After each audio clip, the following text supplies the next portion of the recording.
yang apa? Kat, kelamaan. Gue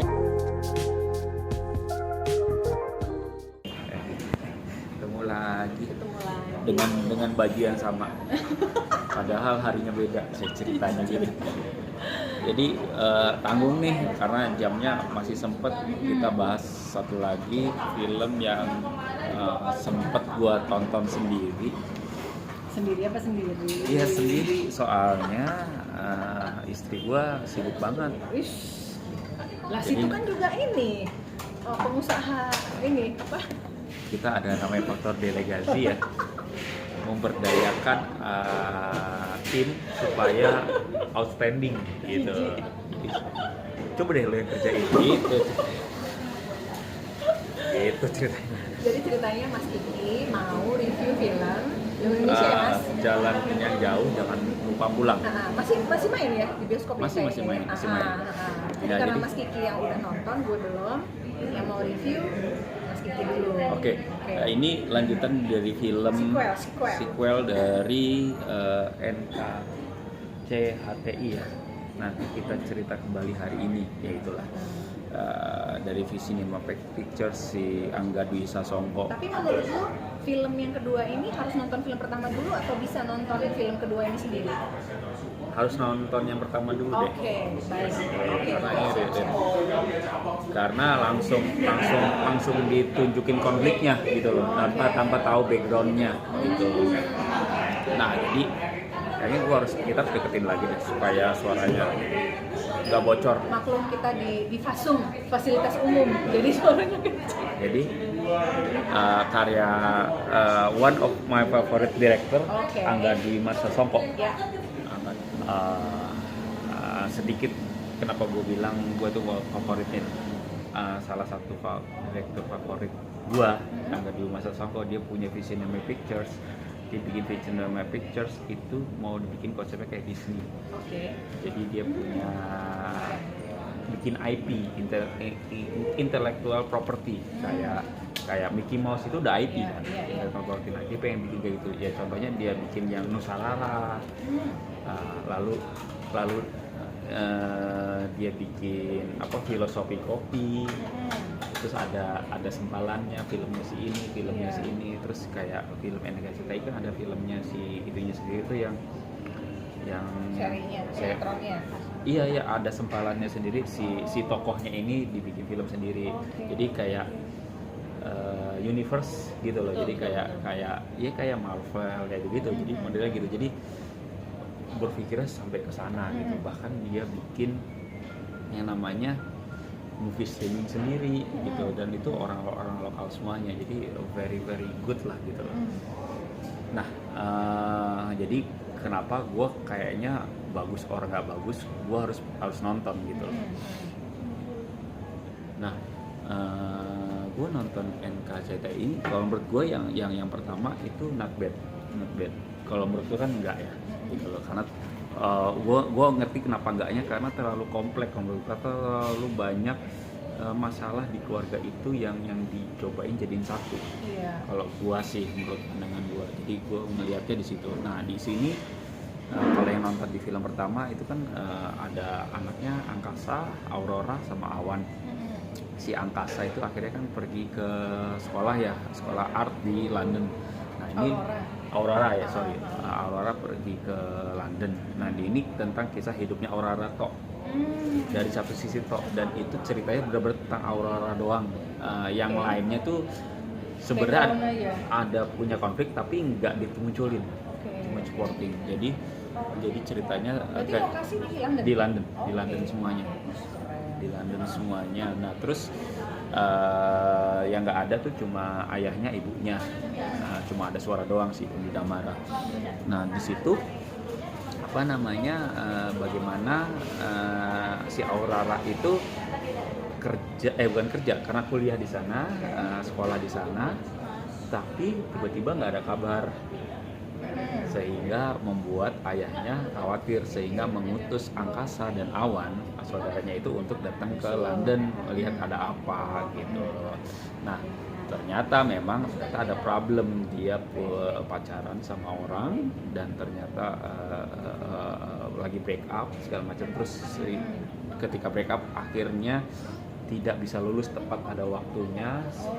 Pacaran jadi ceritanya ganggu sekolah Iya, lah.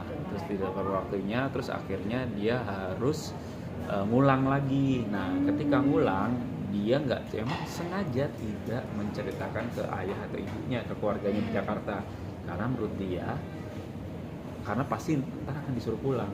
Karena dia kan korban anak kedua nih, yang dimana nggak terlalu diperhatiin segala macem. Konflik klasik anak kedua. Nah, terus ternyata emang pas dapet situ bener lah dimarahin sama Asa kakaknya. Kenapa lu kayak gini, kenapa nggak cerita? Terus ya di situ lebih ke arah ya kalau gue cerita gue pasti udah tahu jawabannya, disuruh pulang. Gitu loh. Padahal gue itu kesini dan gue itu merasa rumah di sini. Gitu loh. Karena dari kecil gue tuh kayak nggak pernah diperhatiin. Terus ketika gue di London, gue sekarang jadi perhatiin sama ayah di telepon tiap hari. Itu tuh gue nggak suka. Dan ketika gue lagi nggak ngelaporin, gue handphone gue matiin, itu gue damai dan gue merasa rumah di sini. Gitu. Jadi lebih ke arah batin. Jadi ketika gue sengaja gue nggak cerita karena gue pengen tahu gimana caranya menghandle problem gue secara sendiri gitu loh. Gue nggak pengen minta bantuan siapapun, gue pengen rasain hal tersebut yang selama ini nggak pernah dia dapetin. Jadi film itu lebih ke arah film dewasa banget maksud gue. Jadi very problemnya jadi mungkin umur 30 ke atas. Jadi film-film yang lo suka, film Marvel, film apa, lo nggak masuk gitu loh. Lo nggak merasa terhibur di film ini gitu. Jadi konfliknya emang konflik orang dewasa. Benar. Inilah gitu ya. Iya. Jadi apa namanya, otomatis film ini akan lebih segmented banget gitu loh. Kalau NKCTV mungkin akan lebih besar karena semua ada related, terus ada si bener-bener semua. Plus ada faktor Ardhito juga yang waktu itu yang jadi apa namanya, jadi idola remaja ya. Nah ini benar-benar segmented banget. Jadi kalau gue ngelihatnya filmnya bener-bener tentang si karakter si Auroranya itu doang. Jadi lu bener-bener jadi focal point-nya dia. Betul. Lu nggak biasanya nih kalau film Indonesia luar negeri, lu akan ngelihat suasana London seperti apa. Biasanya kan kayak gitu dia kan. Jualan view ya. Nah, di sini enggak.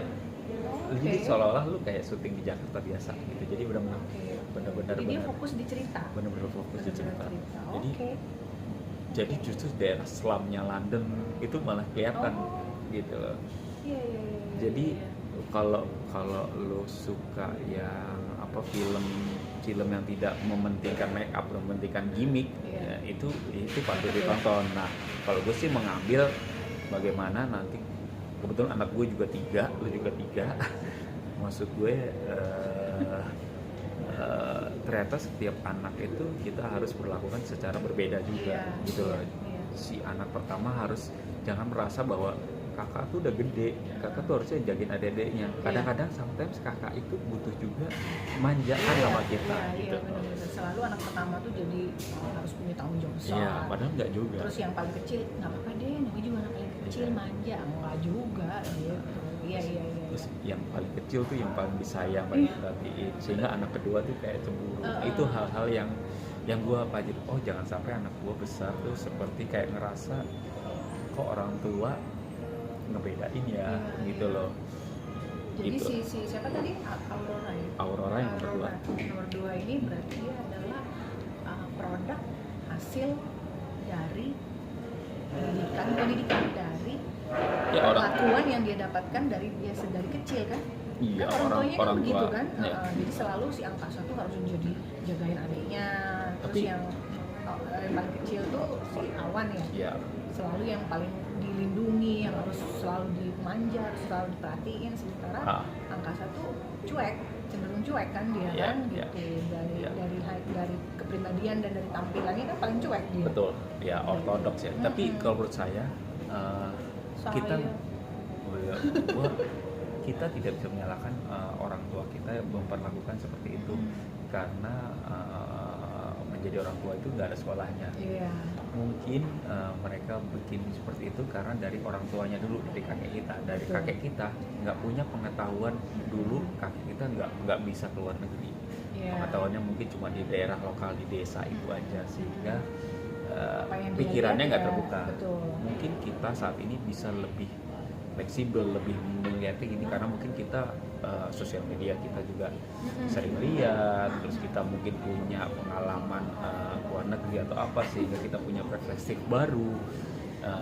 Itu yang membuat mungkin daya didik kita terhadap anak-anak itu sedikit berbeda dengan orang tua. Jadi maksud gue, lu nggak bisa nyalain orang tua kenapa kolot banget, yang karena mereka waktu itu nggak punya pengetahuan lebih gitu loh. Jangan samain sama kita yang kayak gue dong, lebih fleksibel sama anak-anak, nggak bisa gitu loh. Oke. Jadi rekomen ya buat ya lagi kalau lu very segment, kalau lu pengen terhibur lu nggak usah nonton karena lu pasti akan menilai itu jelek. Tapi kalau lu merasa gue butuh mikir nggak sih? Enggak butuh mikir. Kalau lu suka film yang bener-bener ada meaning gitu, lu pengen dapat sesuatu dari film tersebut, lu keluar bioskop lu dapat sesuatu yang baru. Jadi ini film gitu, ini film kayak kita makan mie. Marvel itu kayak suka mie instan, cepet, gampang, enak, udah pasti enak, lu dimasak apa enak. Kalau ini adalah mie ayam, ini lu harus dibuat dulu, digodok dulu, racikannya pas gitu loh. Gitu ceritanya. Ratingnya? Rating bagi gue 7. Keren. 7. Buat yang pengen nonton masih ada di bioskop. Masih ada di bioskop. Oke, thank you, bye. Lewati awan dan angkasa tak berbayang.